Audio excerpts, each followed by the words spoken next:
You ask Tiger to solve. This deals with linear equations with one unknown. The final result is x equals 80. Let's solve it step by step.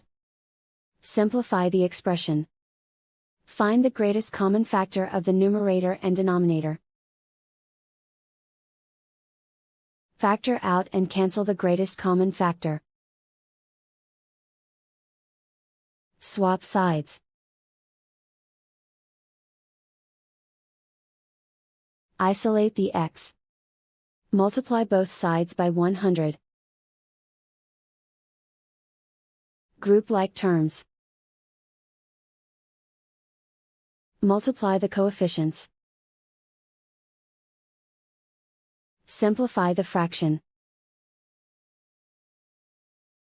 Multiply the fractions. Simplify the arithmetic. And so the final result is x equals 80.